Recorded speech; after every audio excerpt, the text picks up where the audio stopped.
12-year-old Amara Johnson had always been curious. Too curious, according to her mother, Ruth, the quiet black maid who worked inside the sprawling Dutch-themed mansion owned by billionaire shipping tycoon Hendrik van Lorry. But curiosity was the oxygen Amara breathed. She spent most afternoons waiting in the staff room after school, while her mother finished her shifts. And that day, a particular device called her name literally. Hendrik's personal phone vibrated on the marble counter, again and again. A name flashed on the screen. De Ruyter Institute, urgent. Amara didn't know much Dutch, but she knew enough to understand urgency. The phone rang, stopped, rang again. No one else was around. Her mother was ironing table linens in the hall. The other staff were serving guests in the East Wing. Hendrik was away at a conference. The ringing grew louder in the quiet room, or maybe her imagination magnified it. Amara hesitated. Touched the phone. It vibrated like a living thing. "Don't," she whispered to herself. She answered. "Hello? Spreekt u Engels?" Amara said shyly. The line went silent. Then a woman spoke rapidly in Dutch, panicked Dutch. The words spilled like a waterfall, and somehow, impossibly, Amara understood most of them. Something about a report. Something about incorrect data. Something about a formula that would cost the company millions. And something about needing an immediate correction before the shipping regulators submitted penalties. Walked even, Amara said, using the Dutch she'd secretly learned from overhearing staff and watching foreign YouTube videos. "U zeg dat de berekening fout is. War precies." The woman paused. Then she repeated the error. Amara visualized it like lines on a chalkboard. No, she said. "Your weight distribution formula is off because you didn't include the hull readjustment factor." The woman gasped. "We bent you." Amara froze. She stammered, "just someone who understands numbers." The woman didn't ask further. Instead, "Can you fix it? Please." Amara grabbed a piece of paper. Her hand moved with the certainty of someone whose brain never obeyed normal rules. She wrote the corrected equation, step by step, then read it slowly into the phone. Silence. Absolute silence. Then the woman screamed for someone else. "Die Meisje heeft het." The girl has it. The call ended abruptly. Amara stared at the phone, chest rising and falling fast. She knew she shouldn't have done that. She also knew she was right. The next morning, billionaire Hendrik van Lorry marched into the mansion like thunder with legs. Ruth stiffened immediately. Staff whispered. Amara sat frozen on a bench. "Where is she?" Hendrik demanded. "Who, sir?" Ruth asked. "The girl who answered my secure line." Amara felt her stomach drop. Ruth looked confused. Hendrik's icy blue eyes scanned the hall and landed on her. "You." He approached slowly, each step puncturing the silence. "You're the one who took my call?" Amara stood. I didn't mean any harm. It kept ringing, and... "You corrected a formula used by the top marine engineering institute in Europe." He said it like a crime. Amara swallowed. Your equation was wrong." The staff collectively inhaled. Hendrik raised a brow. "My equation?" She corrected herself. The equation being used was wrong. "And you understood it?" In Dutch. She nodded. "What are you?" he whispered, not unkindly. More like a person seeing a puzzle piece he never knew existed. Amara said nothing. Hendrik pulled out a folder, printed pages with her handwritten corrections, somehow retrieved from the institute. "You corrected a multi-million-euro error in 90 seconds. Ruth stepped forward protectively. "My daughter didn't mean to."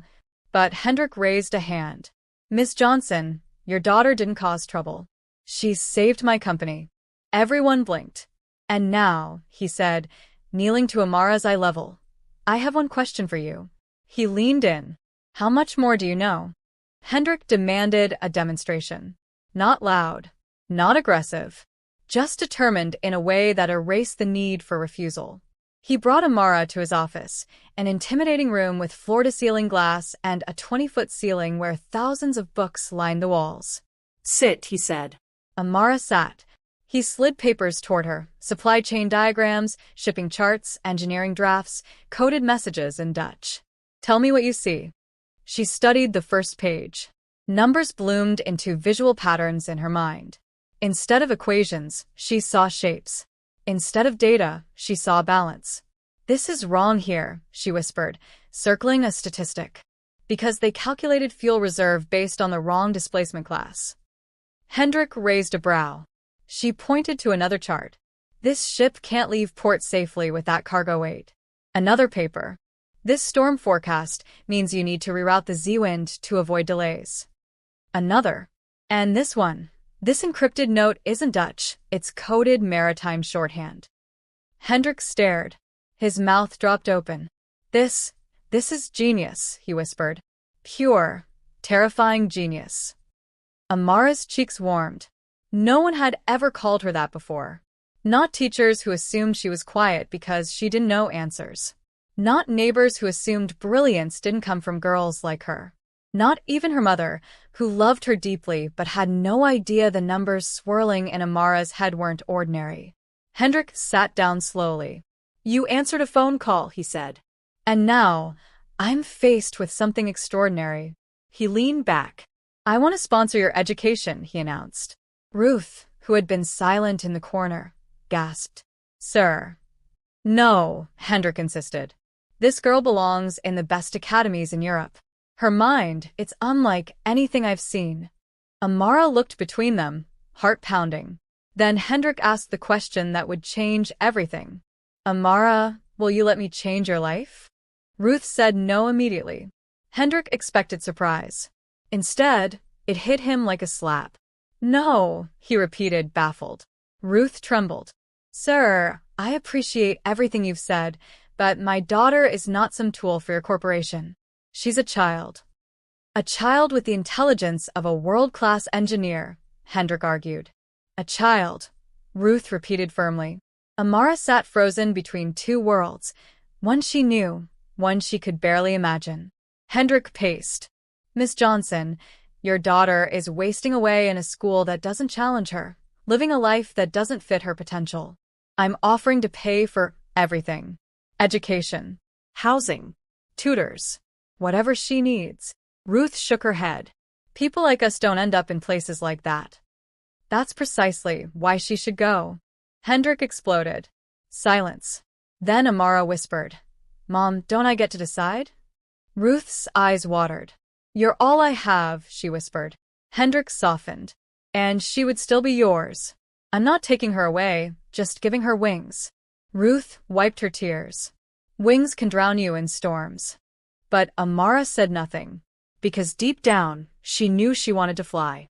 That night, Amara sat on her small bed in their small apartment, staring at papers Hendrik had given her, brochures of advanced academies, photos of labs, mathematical work she could only dream of touching. Ruth watched her silently. Tell me, her mother whispered, why you want this? Amara swallowed. Because when I look at numbers, I feel alive. I feel like I'm speaking the language I was born for. Ruth's heart cracked. And because, Amara added gently, you gave up your dreams for me. I want to build something that helps you stop cleaning up after people who don't even know your name. Ruth cried silently. By morning, she walked into Hendrik's office, chin high. She can go, Ruth whispered. Hendrik exhaled in relief. But, Ruth added, pointing a stern finger at him, if you ever make her feel used, unsafe, or alone, I will walk into this mansion, take my child, and burn down everything you've built. Hendrik nodded slowly. Fair enough. Amara beamed like sunrise. Her life was about to change. Within weeks, Amara was enrolled in a top-tier academy, one known for producing world-class engineers, economists, and innovators. She walked in shyly at first. Students whispered. A black girl from a working-class home, wearing hand-me-down shoes, stepping into a place built for Europe's elite? They underestimated her. Until she opened her notebook. By week 2, her teachers were stunned. By month 1, she was tutoring her advanced math instructor in a concept she derived herself. By mid-semester, the academy board placed her in accelerated tracks. But with brilliance came pressure. Students mocked her accent. Parents whispered that she was there because of charity. Some openly said she didn't belong. One student, pale, blonde, with a cruel smirk, snickered loudly one afternoon. "Your mother cleans my father's office. Try not to break anything that costs more than your rent." Amara's chest burned, but she looked up calmly. "Your father's office wouldn't need cleaning," she said softly, "if he wasn't full of dirt." Laughter erupted. The bully flushed red. Word reached Hendrik that evening, and something inside him snapped. Hendrik arrived at the academy the next morning unannounced. Parents scattered. Teachers straightened. Students froze. He found the culprit easily, the blonde boy whose father owned a logistics firm partnered with Hendrik. "You," Hendrik said. The boy trembled. "Sir?" Hendrik leaned down. "You think intelligence belongs to bloodlines?" The boy blinked. "Amara," Hendrik continued, "is the smartest student in this building. She will go farther than your father ever dreamed." Parents watched in shock. "And if I hear you or anyone speak to her as if she is beneath you," Hendrik lowered his voice dangerously, "your family's contract disappears." The boy nodded violently. But Hendrik didn't stop there. He turned to the entire hallway. "For those who doubt her place here," he said loudly, "understand this. One day, you will work for her." One teacher clapped. Then another. Then half the hallway erupted in applause. Amara's eyes stung. For the first time, someone powerful had defended her publicly. At 14, Amara created a fuel efficiency algorithm that cut shipping costs by 40%. At 15, she decoded a sabotaged maritime database and prevented an international incident. At 16, she redesigned storm route prediction systems used by 3 countries. News spread. The Maid's prodigy daughter, Europe's youngest maritime genius. Black teen outsmarts top engineers. Who is Amara Johnson? Some praised her. Some doubted her. Some tried to claim Hendrik was exploiting her. But the truth was simple. Amara's mind belonged to no one. Not even Hendrik, though he trusted her more than he trusted most adults. One night, after a major project success, he sat with her overlooking the harbor.